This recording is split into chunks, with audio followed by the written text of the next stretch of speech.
Hello everyone, welcome to my YouTube channel. मैं हूं आपका ट्यूटर अमन और आज हम पढ़ने जा रहे हैं लाइफ प्रोसेसेस। आज है हमारा second lecture on chapter life processes and आज हम लोग एक ब्रीफ इंट्रोडक्शन लेने जा रहे हैं कि लाइफ प्रोसेसेस एक्चुअल में क्या होते हैं, कौन कौन से मेंटेनेंस प्रोसेसेस होते हैं और ये क्यों ज़रूरी होते हैं और कौन कौन से टाइप के प्रोसेसेस लाइफ प्रोसेस के अंदर आते हैं और उन सब की थोड़ी थोड़ी इंपॉर्टेंस और थोड़ा थोड़ा ब्रीफ में हम लोग इसके बारे में जानेंगे। तो इसके साथ साथ अगर आपने इससे पहले मैंने एक जो वीडियो डाली है lecture first on chapter life processes, उसमें मैंने आपको बताया है living things and non living things के बीच में डिफरेंसेस, कि लिविंग थिंग्स के पास ऐसी क्या कैरेक्टरिस्टिक चीज़ें होती हैं जो हमें नॉन लिविंग थिंग्स से उन्हें डिफ्रेंशिएट करने में मदद करती हैं। तो वो हमारा फर्स्ट लेक्चर था। अगर आपने वो लेक्चर नहीं देखा है तो मैं लिंक डिस्क्रिप्शन बॉक्स में आपको दे दूंगा, आप वहाँ से जाके इस सीरीज़ का पहला लेक्चर देख सकते हैं। इसके साथ ही साथ मैं बायोलॉजी की लाइफ प्रोसेसेस के साथ साथ मैं फिज़िक्स का भी एक सीरीज़ चला रहा हूँ, जिसमें मैं अभी फ़िलहाल के लिए आपको इलेक्ट्रिसिटी चैप्टर पढ़ा रहा हूँ। उसकी भी बहुत सारी वीडियोस आ गई हैं, तो अगर आपको इलेक्ट्रिसिटी चैप्टर क्लास 10th का पढ़ना है तो प्लीज़ मैं डिस्क्रिप्शन बॉक्स में लिंक दे दूँगा, वहाँ से जाके आप चेक कर लीजिए। इलेक्ट्रिसिटी चैप्टर अगर आपको पढ़ना है तो आप मेरा यूट्यूब चैनल विजिट कर सकते हैं और डिस्क्रिप्शन बॉक्स से डायरेक्टली वीडियोज़ को भी ओपन कर सकते हैं। चलिए तो फिर शुरू करते हैं। लाइफ प्रोसेसेस क्या मतलब, व्हाट आर लाइफ प्रोसेसेस, ठीक है। तो जो जितने भी लिविंग ऑर्गेनिजम्स होते हैं ना, वो कुछ ना कुछ बेसिक फंक्शंस या प्रोसेस करते हैं जिंदा रहने के लिए। उन ऑर्गेनिजम्स को अपनी बॉडी मेंटेन करने के लिए ये प्रोसेसेस बहुत ज़्यादा रिक्वायर्ड होते हैं।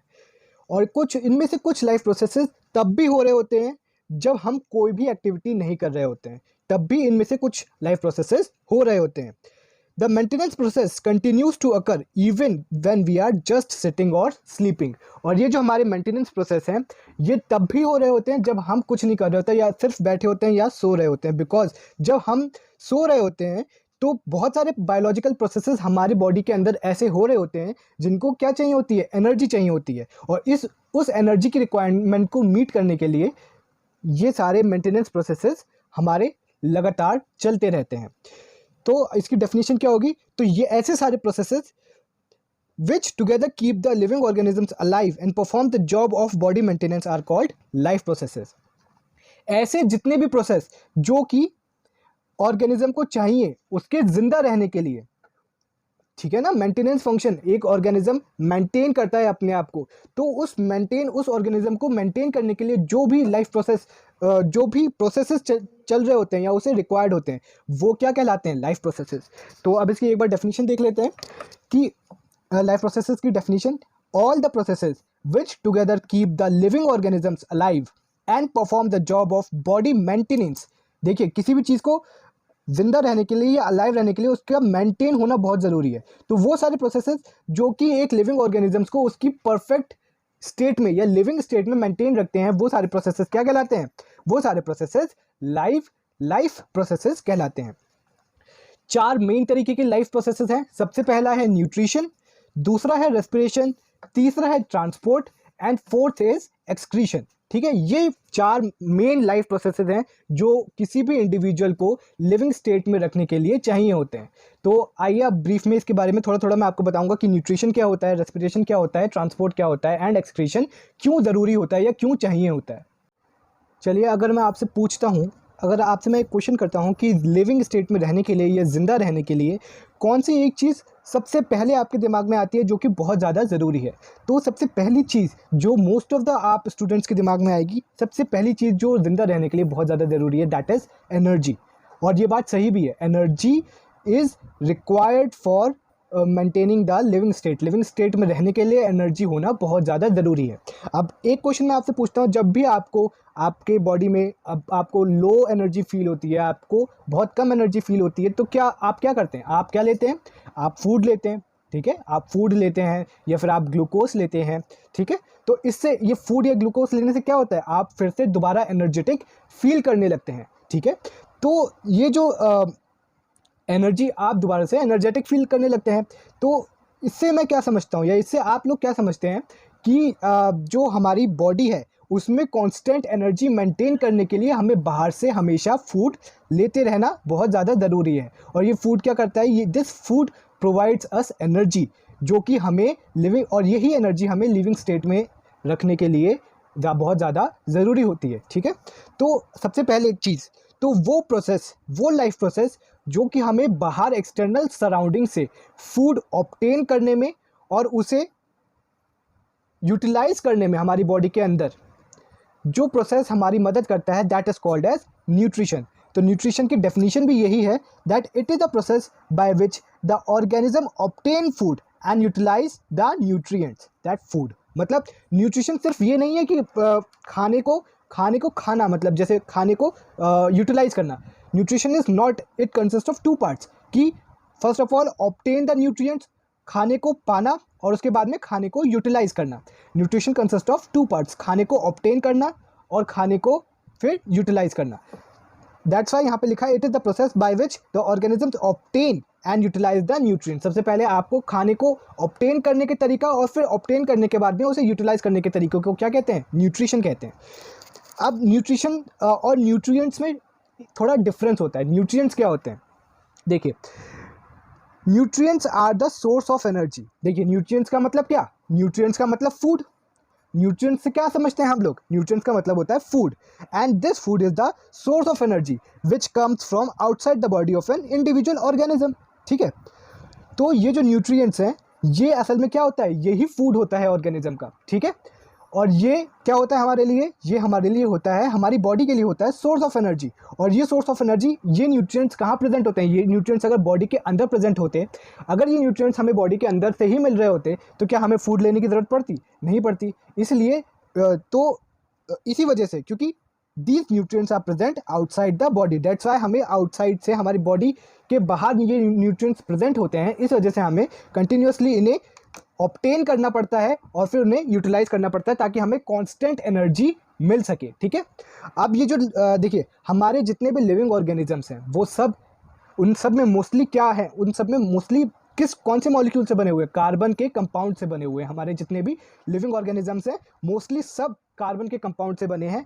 तो जो हम न्यूट्रिएंट्स लेते हैं, they are also carbon based. ठीक है, अब डिफरेंस ये है कि कुछ जो न्यूट्रिएंट्स हैं, they are simple carbon molecules या सिंपल कार्बन कंपाउंड्स, एंड कुछ न्यूट्रिएंट्स या न्यूट्रिएंट मॉलिक्यूल्स ऐसे हैं which are complex carbon compounds.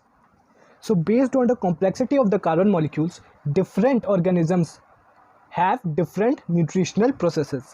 Like plants, nutrition involves the process of photosynthesis, in which the green plants synthesize carbohydrates with the help of carbon dioxide and sunlight, whereas animal nutrition involves taking of food inside the body and its digestion. अब आते हैं हम लोग respiration पे। देखिए, from unicellular organisms, single cellular organism से लेके multi cellular organisms like humans, सबको क्या चाहिए होता है जीने के लिए या लिविंग स्टेट मेंटेन करने के लिए? सबको क्या चाहिए होता है? They all require energy. ठीक है, और हमें ये भी पता होगा, आपको थोड़ा बहुत आइडिया भी होगा कि सब में, सारे लिविंग ऑर्गेनिजम्स में जो एनर्जी की जो फॉर्म है, जो बॉडी में एनर्जी की जो फॉर्म है, that is constant, that is in the form of ATP. Energy जो हमारी बॉडी प्रोड्यूस करती है सारे लिविंग ऑर्गेनिजम्स में, whether it is a single unicellular organism और it is a complex multi cellular organisms, सारे यूनिसेलुलर से लेके मल्टी सेलुलर ऑर्गेनिजम्स तक में जो एनर्जी प्रोड्यूस होती है, वो प्रोड्यूस होती है इन द फॉर्म ऑफ एटीपी। ठीक है, सब में एटीपी प्रोड्यूस होती है, और ये एनर्जी करेंसी होती है सेल की। और चाहे बैक्टीरिया का सेल हो, उसे भी जिंदा रहने के लिए एटीपी की ज़रूरत होती है, और चाहे वो ह्यूमन का सेल हो, उसे भी ज़िंदा रहने के लिए, उसे भी लिविंग स्टेट मेंटेन करने के लिए एटीपी की ज़रूरत होती है। ठीक है, तो अब जब एनर्जी करेंसी सेम है, जब हमारी जो एनर्जी करेंसी है that is same whether it is in bacteria और इट इज़ इन ह्यूमंस, तो इसका मतलब आप ये भी तो देखिए, इसका मतलब जो हमारा सबस्ट्रेट होगा, जो जिससे ये एनर्जी प्रोड्यूस होती है, हमारी जिस चीज़ से ये एनर्जी प्रोड्यूस होती है, वो भी तो यूनिवर्सली सेम होना चाहिए। अगर वो यूनिवर्सली सेम होगा तभी तो हमारी सब जगह से एटीपी निकल पाएगी। अगर हमारा जो सबस्ट्रेट होगा जिससे एनर्जी निकालनी है, वो ही हमारा यूनिवर्सली सेम नहीं हुआ, मान लीजिए बैक्टीरिया में कोई और सबस्ट्रेट हुआ जो एनर्जी प्रोड्यूस कर रहा है, और ह्यूमन सेल्स में कोई और सबस्ट्रेट हुआ जो एनर्जी प्रोड्यूस कर रहा है, तो डिफरेंट तो हर उससे क्या कहते हैं, हर सबस्ट्रेट से डिफरेंट तरीके की एनर्जी निकलेगी। पर ऐसा नहीं होता है, सब लिविंग ऑर्गेनिजम्स को एटीपी चाहिए होती है लिविंग स्टेट के लिए। इसका मतलब दैट सिग्निफाइज दैट सबका जो सबस्ट्रेट है, सबका जो अल्टीमेट फूड है, देखिए हमें एनर्जी, हम जनरली कहते हैं ना हम फूड खाते हैं, फूड से क्या होता है, फूड से एनर्जी मिलती है। इसका मतलब है कि सबस्ट्रेट क्या हुआ जिससे एनर्जी निकलती है, वो फूड हुआ ना। इसका मतलब एक कोई कॉमन टाइप का कार्बन कंपाउंड होगा जो कि सबस्ट्रेट होगा, चाहे वो, और वो किससे होगा, वो कार्बन कंपाउंड कहाँ से मिलेगा हमें, वो कार्बन कंपाउंड हमें फूड पार्टिकल से मिलेगा। तो इसका मतलब एक कॉमन कार्बन कंपाउंड या फिर फूड पार्टिकल होगा जिससे बैक्टीरिया से लेके ह्यूमन सेल्स तक सब में से एटीपी निकाली जा सकती है। That ultimate substrate which is required to produce energy is glucose. तो इसका मतलब है that means glucose is required to produce energy and it is, तो इसका मतलब है बैक्टीरिया से लेके प्लांट से लेके ह्यूमन बींग्स तक सबको क्या चाहिए होता है, सबको एनर्जी प्रोड्यूस करने के लिए ग्लूकोज चाहिए होता है। ठीक है, अब मान लीजिए प्लांट्स हैं, प्लांट्स क्या करते हैं, प्लांट्स बाहर से कार्बन डाइऑक्साइड और वाटर लेके अंदर अपना फोटोसिंथेसिस करते हैं और क्या बना लेते हैं, ग्लूकोज बना लेते हैं। हम ह्यूमन बींग्स क्या करते हैं, हम ह्यूमन बींग्स कार्बोहाइड्रेट्स, प्रोटीन्स ये सब लेते हैं बाहर से और क्या करते हैं, कार्बोहाइड्रेट्स का डाइजेशन करते हैं अपने अंदर डाइजेस्टिव ट्रैक्ट में, हम अपने स्टमक में, अपने एलिमेंट्री कैनाल में, डाइजेस्टिव सिस्टम में हम क्या करते हैं, उस कॉम्प्लेक्स कार्बोहाइड्रेट को तोड़ के अल्टीमेटली क्या किस में कन्वर्ट कर देते हैं, ग्लूकोज में कन्वर्ट कर देते हैं। ऐसे ही बैक्टीरिया क्या करते हैं, बैक्टीरिया भी अपने लाइसोसोम्स के अंदर जो फूड पार्टिकल वो लेते हैं उसका डाइजेशन करके क्या अल्टीमेटली उसे किस चीज़ में कन्वर्ट कर देते हैं, ग्लूकोज में कन्वर्ट कर देते हैं, क्योंकि glucose is the ultimate substrate for releasing energy. Ultimate substrate for releasing energy is glucose. Means कि कोई भी लिविंग ऑर्गेनिज्म चाहे वो कोई भी न्यूट्रिशनल प्रोसेस फॉलो कर रहा हो, जैसे कि हमने बताया कि plants follow different nutritional process and animals follow different nutritional process, या फिर वो कोई भी डिफरेंट तरीके के न्यूट्रिएंट्स ले रहा हो। देखिए हम ही हैं, जो एनिमल्स है, small animals take different types of food, we humans take different types of foods. इसका मतलब है we all are taking different type of nutrients, they have to ultimately break down and converted into glucose, and this glucose is then used to produce energy। ठीक है, और ये glucose से energy निकालने के प्रोसेस को ही हम लोग क्या कहते हैं, रेस्पिरेशन कहते हैं। तो ग्लूकोज में से एनर्जी कैसे निकलती है, ग्लूकोज का जब हम ऑक्सीडेशन करते हैं, ऑक्सीडेशन का मतलब है ऑक्सीजन के साथ में इसका ब्रेक डाउन कराते हैं ग्लूकोज का, तब इसमें से ग्लूकोज में से क्या निकलती है, एनर्जी निकलती है, that in the form of ATP, and this ATP is the energy currency of the cell, and this ATP is required to maintain the living state of the organism। ठीक है, तब एक बार इसकी डेफिनेशन देख लेते हैं।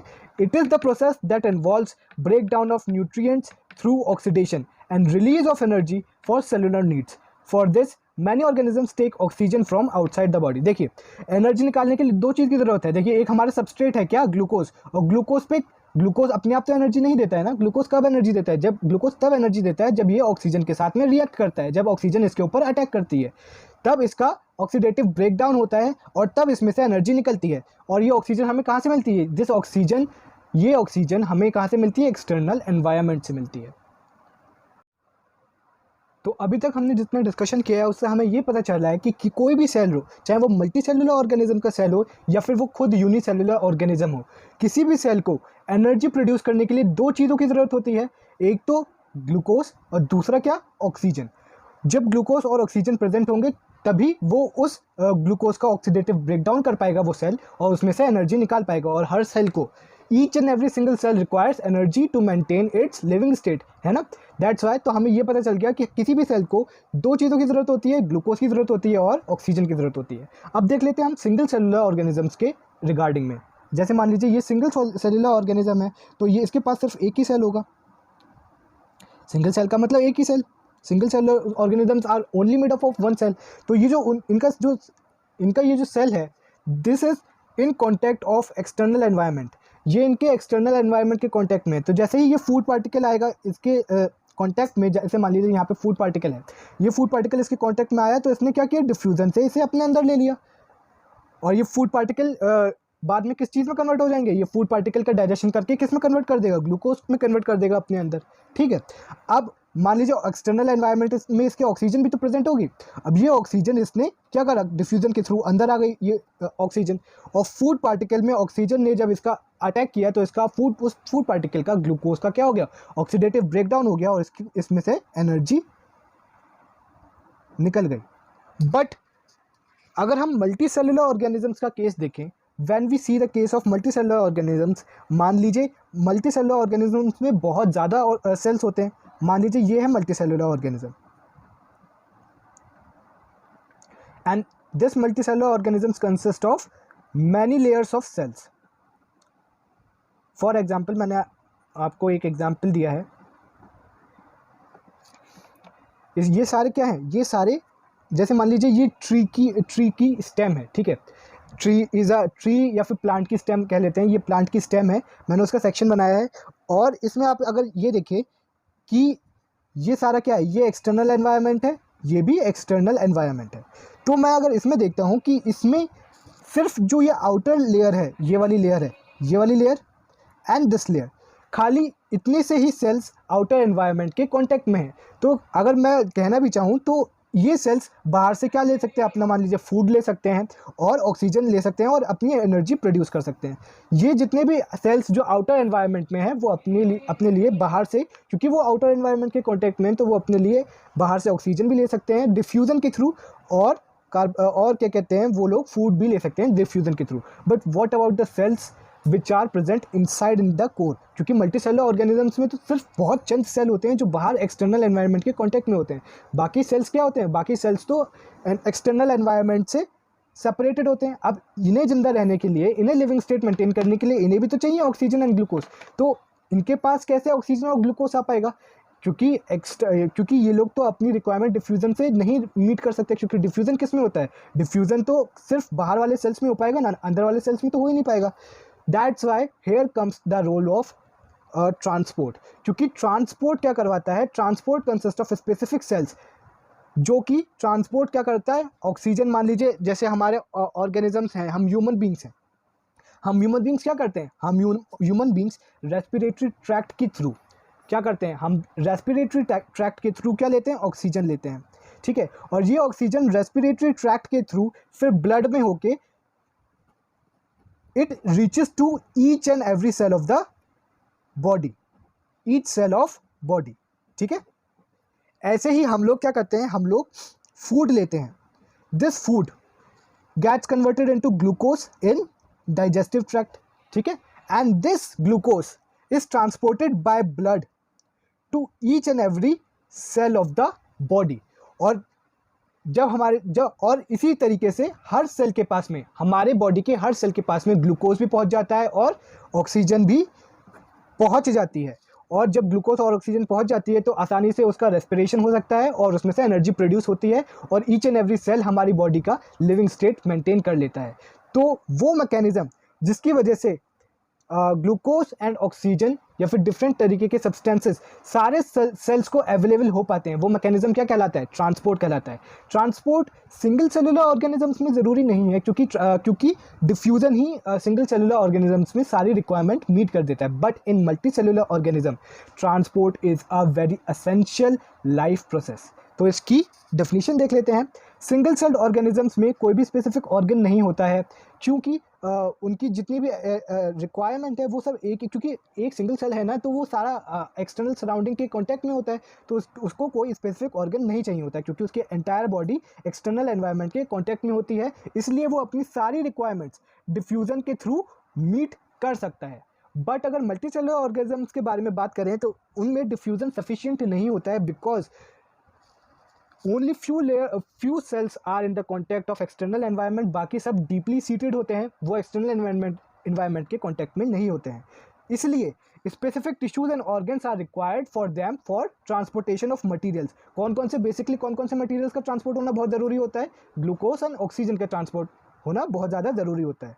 और ये जो ट्रांसपोर्ट सिस्टम है ये क्या करता है, ईच एंड एवरी सेल को ग्लूकोज और ऑक्सीजन पहुँचाता है, और उसकी मदद से हर सेल अपना रेस्पिरेशन कर पाता है और एनर्जी प्रोड्यूस कर पाता है, और ये एनर्जी उस सेल को लिविंग स्टेट में मेंटेन रखने के लिए बहुत ज़्यादा इंपॉर्टेंट होता है। हम सबसे last but very important life process excretion के बारे में डिस्कस करते हैं।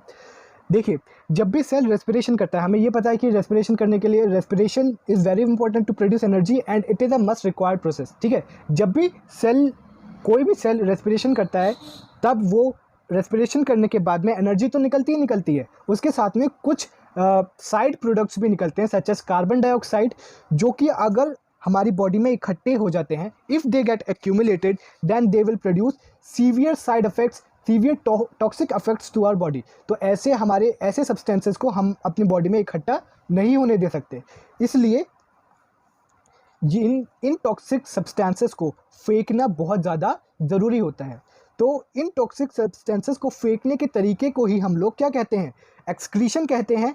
और ये इसका जो all over the what are the cells, जो भी सेल्स एंड ऑर्गन्स इस एक्सक्रीशन के प्रोसेस में इन्वॉल्व होते हैं उसे हम क्या कहते हैं, excretory system. And that is written here कि रेस्पिरेशन में क्या प्रोड्यूस होती है, carbon dioxide, and this carbon dioxide is produced by the oxidation of digested nutrients. ठीक है, जो ग्लूकोज का हम ऑक्सीडेशन करते हैं उससे क्या प्रोड्यूस होती है, कार्बन डाइऑक्साइड। अगर ये कार्बन डाइऑक्साइड हमारी बॉडी में अक्यूमुलेट होती रही तो ये बहुत ज़्यादा टॉक्सिक इफेक्ट्स प्रोड्यूस करेगी, तो इसे बहुत बाहर फेंकना बहुत ज़्यादा ज़रूरी होता है। तो एक्सक्रीशन की डेफिनेशन क्या है, removal of excess toxic waste from the body is called excretion, and the system consisting of tissues and organs related with excretion is called excretory system. That's all for now. अगला जो lecture topic होगा, मैं आपको अगला जो lecture पढ़ाने वाला हूँ, मेरा जो थर्ड लेक्चर होगा, that will be about nutrition. मैं आपको न्यूट्रिशन पढ़ाने वाला हूँ इन डिटेल। मैं पढ़ाऊँगा कि न्यूट्रिएंट्स क्या होते हैं, इनऑर्गेनिक ऑर्गेनिक न्यूट्रिएंट्स क्या होते हैं, मोड्स ऑफ न्यूट्रिशन क्या होता है, ऑटोट्रॉफिक न्यूट्रिशन क्या होता है, हेटेरोट्रॉफिक न्यूट्रिशन क्या होता है, और उनके बारे में आपको कई सारी इंटरेस्टिंग चीज़ें बताने वाला हूँ। So stay tuned. और अगर आपको मेरी वीडियो अच्छी लगी हो और इन्फॉर्मेटिव लगी हो तो प्लीज़ मेरे चैनल को सब्सक्राइब करें, मेरी वीडियो को लाइक करें और इसे अपने दोस्तों तक पहुँचाएँ। Thank you.